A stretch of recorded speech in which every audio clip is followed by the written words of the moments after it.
नमस्कार, बुलेटिन में आपका स्वागत है और मैं हूं आपके साथ रितेश कुमार गौतम। और बुलेटिन का आगाज करेंगे इस वक्त की एक बड़ी खबर के साथ। बड़ी जानकारी आपको बता दें, मुख्यमंत्री योगी आदित्यनाथ ने ऊर्जा विभाग की समीक्षा बैठक की है। बैठक में मंत्री एके शर्मा और अधिकारी भी रहे मौजूद। मुख्यमंत्री ने सभी अधिकारियों को निर्देश दिए हैं इस बैठक में बिलिंग और कलेक्शन एफिशिएंसी पर काम करें। गलत बिल से उपभोक्ता निराश होता है, यह भी सीएम ने याद दिलाया। बकाया वसूली के नाम पर उत्पीड़न नहीं होना चाहिए, बेहद महत्वपूर्ण बात। पीएम सूर्य गृह मुफ्त बिजली योजना का भी प्रचार करें, सीएम ने कहा है अधिकारियों को। तो आपको बता दें कि सीएम योगी आदित्यनाथ ने आज ऊर्जा विभाग की समीक्षा बैठक ली और इस दौरान जहां मंत्री एके शर्मा मौजूद रहे तो तमाम अधिकारी गण भी मौजूद रहे हैं। और इस दौरान कई जरूरी बातें सीएम योगी आदित्यनाथ ने सभी अधिकारियों से कही हैं, जिसमें यह भी कहा गया कि वसूली के नाम पर किसी भी उपभोक्ता के साथ उत्पीड़न नहीं होना चाहिए। इसी के अलावा जो पीएम सूर्य गृह मुफ्त बिजली योजना है उसका भी प्रचार करें। अयोध्या के साथ नगर निगम बनेंगे सोलर सिटी, यह भी सीएम ने आज आह्वान किया है इस बैठक में। बड़ी खबर, बड़ी जानकारी। ऊर्जा विभाग की समीक्षा बैठक करते हुए सीएम योगी आदित्यनाथ ने ये सभी बातें कही हैं अधिकारियों से। मंत्री एके शर्मा और तमाम अधिकारी मौजूद रहे इस बैठक में। बिजली से संबंधित कई अहम बातें सीएम द्वारा अधिकारियों के सामने आज कही गई हैं और निर्देशित किया है सीएम ने कि बकाया वसूली के नाम पर उत्पीड़न किसी भी उपभोक्ता का नहीं होना चाहिए। गलत तरीके से बिलिंग होने से लोगों को परेशानी होती है, यह भी सीएम ने कहा है।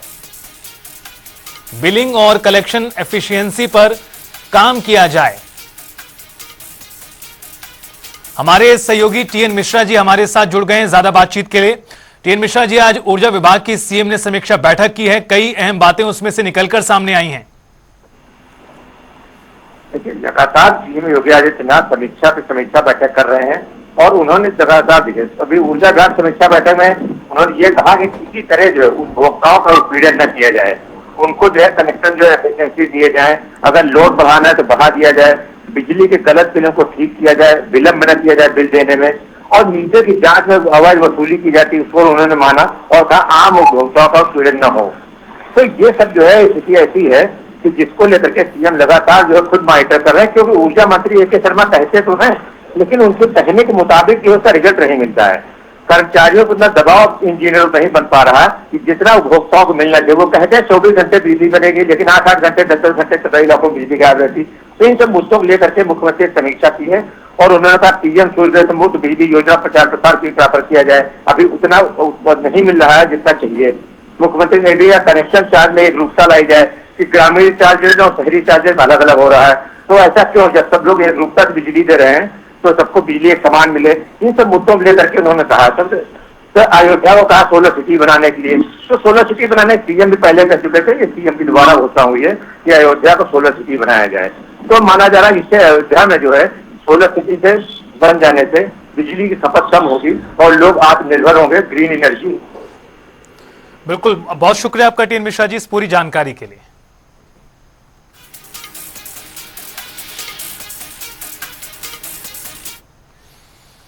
और चलिए रुख करते हैं अगली जानकारी का, जहां मायावती ने सोशल मीडिया प्लेटफॉर्म एक्स के जरिए पोस्ट करते हुए बड़ी जानकारी दी। उत्तराखंड के बीएसपी नेताओं के साथ समीक्षा उन्होंने की है। उत्तराखंड में हुए उपचुनाव को लेकर गहन समीक्षा पार्टी के वरिष्ठ जिम्मेदार लोगों के साथ ये की गई। दिल्ली में आज आयोजित बैठक में गहन समीक्षा हुई है। उत्तराखंड में सरकार की गलत नीतियों से जनता दुखी है, जिसको लेकर जनता को जागरूक करना है। बहुजनों को खुद अपने पैरों पर खड़ा होना है, यह भी मायावती ने एक्स प्लेटफॉर्म के माध्यम से कहा है। गौरतलब है कि उत्तराखंड में एक सीट मंगलौर जिस पर उपचुनाव हुआ है वो बीएसपी के विधायक के निधन के चलते ही खाली हुई थी, लेकिन उस सीट पर अब कांग्रेस पार्टी ने जीत हासिल की है, यानी बीएसपी को नुकसान उत्तराखंड में झेलना पड़ा है।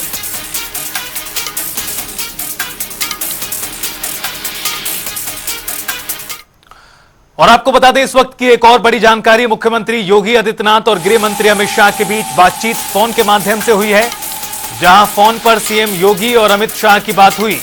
यूपी में बाढ़ की स्थिति पर गृह मंत्री ने बातचीत की। अमित शाह ने केंद्रीय सहायता का आश्वासन भी प्रदेश के मुख्यमंत्री को दिया है। गौरतलब है कि यूपी में 700 से भी ज्यादा गांव इस वक्त बाढ़ से प्रभावित हैं।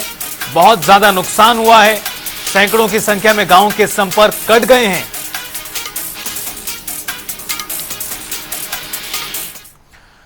उधर कांग्रेस के प्रदेश अध्यक्ष अजय राय ने बीजेपी सरकार पर जमकर हमला बोला। उन्होंने कहा कि बीजेपी के अंदर कलह जग जाहिर हो चुकी है। इसका कई कारण झूठ बोलना, जनता को भ्रमित करना, आपस के झगड़े इनके, क्या आम जनता नहीं जानती है कि संगठन और सरकार में झगड़े हो रहे हैं? डिप्टी सीएम से इनकी नहीं पड़ती, आपस में झगड़े ये हर व्यक्ति जानता है। आत्मविश्वास नहीं था, ये पूरी तरीके से आपस में झगड़े के कारण से ये गए हैं और नीचे दिन प्रतिदिन जा रहे हैं, क्योंकि इनकी स्थिति खराब होती जा रही है। आम जनता इनको नापसंद कर रही है, आम जनता में इनकी साख गिरती जा रही है। उधर आपको बता दें नोएडा में साइबर ठगी का मामला सामने आया है, जहां नैनीताल बैंक में करोड़ों की ठगी को अंजाम दिया गया है। नोएडा से इस वक्त की बड़ी जानकारी, साइबर ठगी की वारदातें लगातार बढ़ रही हैं। सर्वर हैक कर यह पूरी ठगी को अंजाम दिया गया। फिलहाल पुलिस ने मामले पर संज्ञान लिया है। जांच के लिए टीम का भी गठन किया गया है। नोएडा के सेक्टर 62 नैनीताल बैंक का यह पूरा प्रकरण, जहां करोड़ों की ठगी आरटीजीएस सर्वर हैक करने के माध्यम से की गई है। उधर जांच पड़ताल के लिए एक टीम भी गठित की गई है और नोएडा के सेक्टर 62 में नैनीताल बैंक का यह पूरा मामला है। गौरतलब है कि लगातार देश में साइबर ठगी के मामले बढ़ रहे हैं और साइबर ठगी पर, साइबर क्राइम पर अंकुश लगाना, रोक लगाना एक बहुत बड़ी चुनौती इस वक्त बन चुकी है।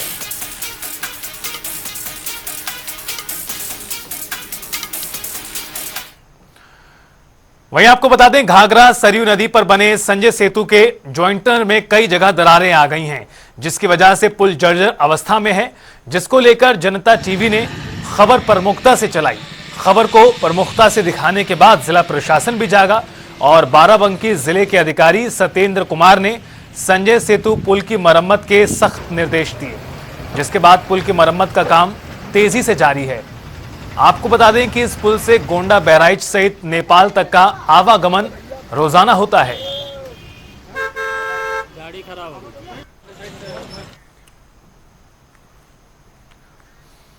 वहीं बीजेपी के प्रदेश अध्यक्ष भूपेंद्र चौधरी ने बीजेपी बैठक में समाजवादी पार्टी को लेकर एक बयान दिया था, जिसमें उन्होंने कहा कि कांग्रेस समाजवादी पार्टी का वोट बैंक खा जाएगी।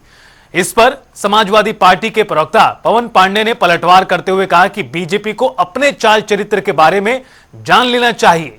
कितनी पार्टियों को तोड़ने के बाद वो प्रदेश में सरकार बनाते हैं। ये चरित्र भारतीय जनता पार्टी का है, जो इसका जैसा चरित्र होता है वैसे ही बोलता है।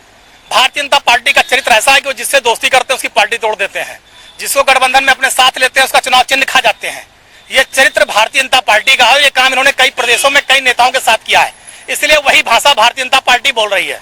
43 सीटें हारे लोकसभा में तो पूरे शरीर में झंझनाहट है, इसलिए मानसिक संतुलन थोड़ा गड़बड़ा गया है। लेकिन आने वाले समय में इन्होंने हार का मुंह देखना, जनता ने दिखाना शुरू कर दिया है। अभी जहां जहां उपचुनाव हुआ सब जगह ये हार गए। लोकसभा में क्या दुर्दशा हुई भाजपा ने देखा ही है। आने वाले समय में 27 में भी गठबंधन की सरकार बनेगी, अखिलेश जी मुख्यमंत्री बनेंगे। अन्य प्रदेशों में भी देखिए सब जगह ये हारेंगे और ये झंझनाहट जारी रहेगी। और मैं बधाई दूंगा भूपेंद्र चौधरी को इस बात के लिए कि सच बोला उन्होंने। जो उनके दल का चाल चरित्र और चेहरा है, दल को तोड़ना, दल का चुनाव चिन्ह खत्म करना, अपने सहयोगियों के दल में फूट डाल देना, सहयोगियों के दल में, ये काम वो करते हैं। जो वो करते हैं वो उन्होंने बोला। इस सच्चाई के लिए भूपेंद्र चौधरी को बधाई। रामनगरी अयोध्या में रामलला की प्राण प्रतिष्ठा के बाद दूसरी बार अयोध्या पहुंचे साउथ फिल्म इंडस्ट्री के जाने माने अभिनेता सुमन तलवार। सुमन तलवार ने श्री राम लला के दर्शन पूजन भी किया। दर्शन करने के बाद उन्होंने प्रेस से बात करते हुए अयोध्या में हो रहे विकास कार्यों को लेकर पीएम नरेंद्र मोदी और सीएम की तारीफ भी की। सर फर्स्ट टाइम जब मैं आया था उसी दिन हमारे प्रधानमंत्री जी मोदी जी आए थे, तो थोड़ा रिस्ट्रिक्शंस था, और अंदर आने के लिए भी थोड़ा और 2 ही रास्ते थे, तो वहाँ से लेके गया। उस वक्त जब मैं आया था, मैं टेम्पल को पूरा एंगल में नहीं देखा, मैं तो टेम्पल के बाहर देखा, लेकिन टेम्पल को एक ही एंगल में देखा और टाइम भी नहीं था। लेकिन जब मैं देखा भी, मैंने वो जो आर्किटेक्चर का जो डिज़ाइन है और उसका वर्कमैनशिप है और अंदर सीलिंग के ऊपर भी जो है वो बहुत पसंद आया। तो नेक्स्ट डे मैंने फिर वापस चल गया। अभी मैं जब आया तो देखा है तो आर्किटेक्चर का इन्वॉल्वमेंट उतना अच्छा है। छोटे छोटे वो अभी आप क्लोजअप में अगर वो पिलर के ऊपर जो स्कल्पटिंग किया है उसको अगर देखें ना, उसमें उतना एक्सप्रेशन भी है, खाली एक फिगर नहीं है, फिगर में एक्सप्रेशन है, उसमें एक मीनिंग है, उसमें एक कहानी है और उसका वर्कमैनशिप बहुत मुश्किल है। मुझे it's very difficult to do it. Lucknow समेत पूरे प्रदेश में हजारों करोड़ रुपए की ठगी करने का मामला सामने आया है।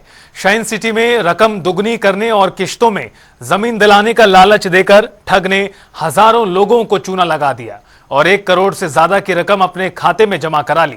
फिलहाल पुलिस इस मामले की छानबीन कर रही है।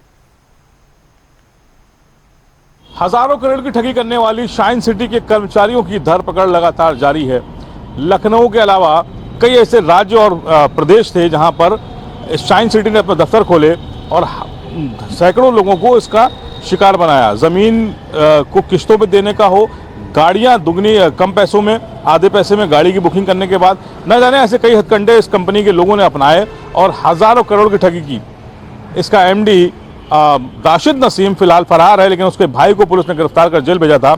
आज ज्ञान उपाध्याय नाम के युवक को पुलिस ने गिरफ्तार किया है। अलीगंज में वो किराए के मकान में रह रहा था। बताया जा रहा है कि 50,000 का इनाम इसके ऊपर जारी था और 19 से ज्यादा मुकदमे दर्ज थे। ये लोगों को चंगुल में फंसाने का काम करता था और रकम दुगनी करने के बहाने शाइन सिटी से जोड़ता था। फिलहाल पुलिस का कहना है कि इनके और साथियों की तलाश जारी है और जल्द ही इस पूरी कंपनी के जो पदाधिकारी थे उन्हें सलाखों के पीछे भेजा जाएगा। कैमरा पर्सन आशीष के साथ तौकीर किदवई, जनता टीवी, लखनऊ। इसमें जैसे मैंने बोला कि अलग अलग जो जितना भी शाइन सिटी जितना भी धोखा तरीके का प्लान चलाता था, इसमें सब ये ब्रोकर रहा है। इनके नीचे भी ये लोग दूसरा ब्रोकर्स को भी जोड़ के रखा था और सब चीजों में इनका हिस्सा आता था, तब भी इनके खिलाफ ये मुकदमा। ब्लैक लिस्टेड है, बिटकॉइन की बात की जाए वो ब्लैक लिस्टेड है। इन सभी चीजों के जरिए जो ये लोगों को कनेक्ट कर रहे थे, तो अब तक इन लोगों ने कितनों को कनेक्ट कर लिया ये बाहर रहने के दौरान? अब तक इसमें देखे मैंने बोला कल ही इनको गिरफ्तार किया गया। इसमें विस्तृत रूप से पूछताछ करना है। जो जब तक बिटकॉइन की बात है, अभी तक कोई बिटकॉइन का वॉलेट इनसे रिकवर नहीं हुआ है। जहां तक हमारा जानकारी है, इनके द्वारा जो भी पैसा प्रॉफिट किया गया ये नगद में लिया था और बिटकॉइन के बारे में इनको कोई जानकारी नहीं है। फिर भी इस विषय पर पुलिस द्वारा जांच किया जा रहा है। अयोध्या में भगवान रामलला के सामने जादूगरों ने अपनी जादू कला के जरिए वर्ल्ड रिकॉर्ड बनाया है, जिसमें भारत के साथ नेपाल के भी जादूगर शामिल हुए। दरअसल भारतीय मैजिक कला ट्रस्ट की ओर से रामघाट क्षेत्र स्थित मंत्राप मंडपम में 2 दिवसीय कार्यक्रम का आयोजन किया गया, जिसमें देश विदेश के 200 से भी ज्यादा जादूगर शामिल हुए और इस दौरान सभी जादूगरों ने जय श्री राम के नारे भी लगाए।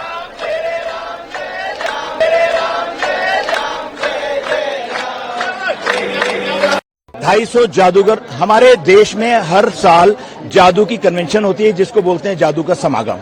उसमें जादूगर बंधु अपना अपना खेल, अपने अपने इजाद किए खेल एक दूसरे को बांटते हैं। जिस प्रकार से डॉक्टर अपनी कन्वेंशन करते हैं और नई नई इजाद जो होती है वो अपने मरीजों पर उसका उपयोग करते हैं अच्छे के लिए, भले के लिए। इसी प्रकार से देश के 250 जादूगर प्लस उनकी फैमिली यहाँ पर एकत्रित हुई हैं और हम अपने विचार जो छोटे जादू, वैसे तो छोटा बड़ा कोई नहीं होता, लेकिन जो छोटे शो करते हैं, जो बड़े शो करते हैं, हम सब यहाँ पर आकर एक हो जाते हैं और एक मिलने के बाद अपनी कला का आदान प्रदान करते हैं।